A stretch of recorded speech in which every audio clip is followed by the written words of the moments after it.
2, 3, 4. Rev up your engines!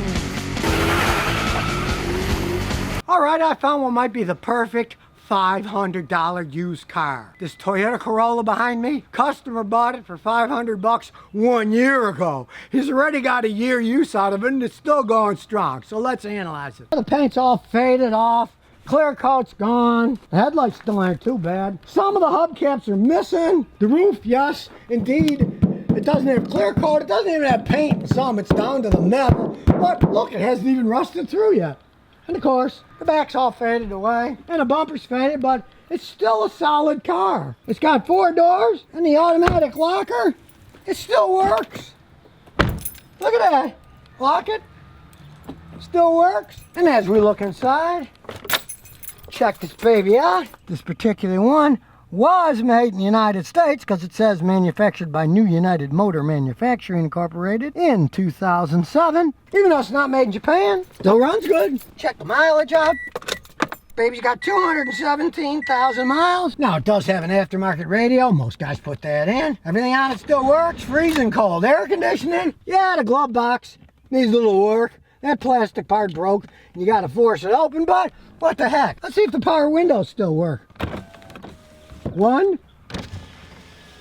2, 3, 4. Let's see if it starts. Heck, it's a Toyota. We know it's going to start. 217,000 miles, still starts right up. 4-speed automatic still shifts decently. Let's check under the hood. 4-cylinder engine still purrs around. It's never been worked on. 4-speed automatic transmission.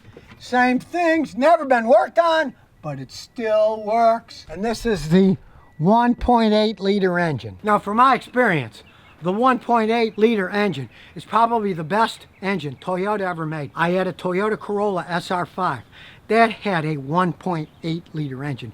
Still ran fine after 30 years. My venerable Celica has a 1.8 liter 4-cylinder engine. Even my wife's old Matrix has a 1.8 liter 4-cylinder engine. Keep clean oil in them. Don't overheat them. The suckers can last forever. And this Corolla is the Corolla S model. You even get the sports model for $500. And I know people are gonna say, oh, it's a $500 car. It's going to be a piece of junk. My customer paid $500 for it over a year ago. He's been driving this thing for a year, and it still runs perfectly fine.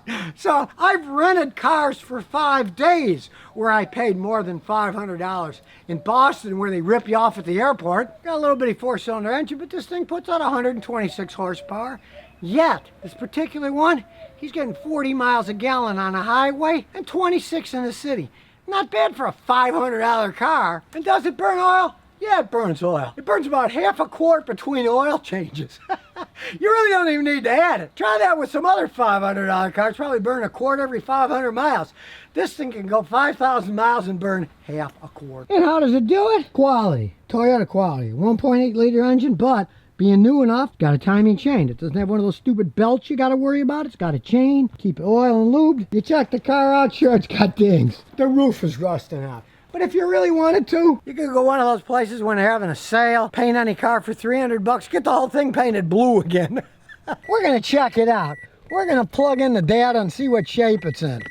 It's got a blue driver in it now. We'll take that out and put mine in. Letting that warm up, you can see. Hey, they got nice steering wheels. This one, of course. Oh, the leather's rotted away. It's the Esso with a leather steering wheel. It's got a cover on it now.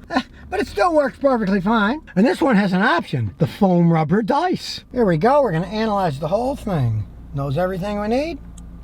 Yes, diagnosis, we'll do an auto scan. While we're waiting, let's try the auto door locks. Man, they still work. Now, it does have 2 codes, but they're both current in history for the engine immobilizer system fault.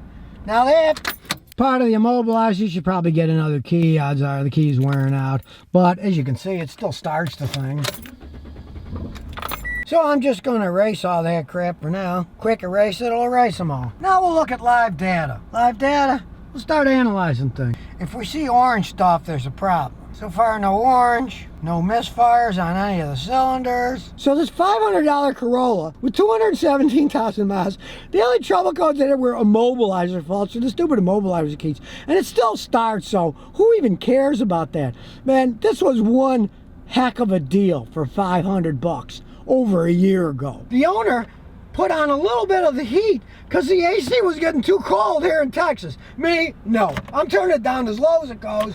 Full blast, restart, and man, now it's really cold. I gotta admit, when I first got in this car, I thought, well, the AC works, but it's not that cold. Well, the reason it wasn't that cold, he turned on some of the heat to make it not so cold so he wasn't cold at night. Me, I want to be cold. I'm turning as low as it goes, which is a real advantage in these older Toyotas. You can turn the AC on as cold as you want. If it's a little too cold, you can add just a tiny bit of heat until it feels right. Yes, it isn't like a modern one with dual zone climate control that does that by computer, but let's face it, I hate to tell you, you feel better than the computer does, so you could add just a tiny bit of heat until it's perfect. Sun comes out, you could turn it off. Sun comes back behind the clouds, then you can put a little bit of heat so you don't get too cold. You actually sense better than the stupid computers do, and you're not going to break like computers do when they age. And as you can see and hear, the cooling fan blowing tons of air. That's still working fine.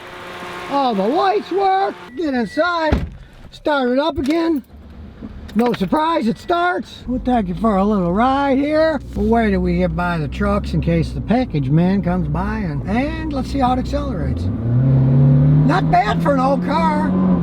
As you see, it still shifts like a dream. Totally shocking for such an old car. Still corners well. And this has the original struts on it still. Man, they built these things pretty solid. And you go over bumps. It's a Corolla. It's not a Rolls Royce or a Lexus, but hey, it still rides decent and corners decent and stops perfectly fine. I'm sure you hear little rattles here and there when you hit bumps. It's an old Toyota Corolla. You're gonna hear some noise. It's not a totally silent vehicle. It never was, but it still runs. So if you're looking for a $500 car, man, you couldn't go wrong if you find one like this Corolla. $500 a year ago, he's still driving it. He's put practically nothing into the thing. It's amazing. Maybe it looks a little like a $500 car, but for $300, you could get it painted, like I said. And here's some bonus questions and answers. Encott says, got a 1998 Nissan Maxima with 210,000 miles. Is it worth it to put a new transmission with 74,000 miles on it for $1,200, including labor, or buy a used car? Well, definitely buy a used car, because that's a line of baloney.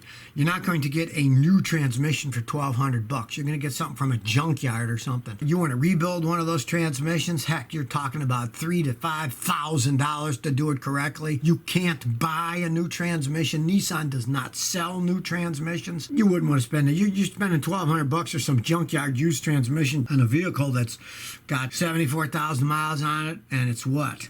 22 years old. Get another car. Just say goodbye to that thing. Or if it still runs, but it just kind of shifts weird, drive it till it doesn't, then junk it. Then get something else. You don't want to put money into that. $1,200. You're not getting a new transmission. I mean, yeah, a real mechanic, the labor's about $600-700 for the job. So what do you think you're going to get for a $500-600 transmission? Some used piece of junk.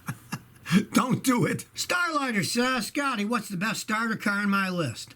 91 Toyota MR2, 98 Subaru Impreza, Nissan 240SX, Datsun 240Z, 260S, 280Z, Corvette EC3. What are your top picks? Okay. Well, you know, those are completely different types of cars. You're all over the place. A Corvette, little racy car thing, or Datsun 240Z, that's a dependable little car, but it's not anywhere near as fast as a Corvette. You got to decide what you want to get.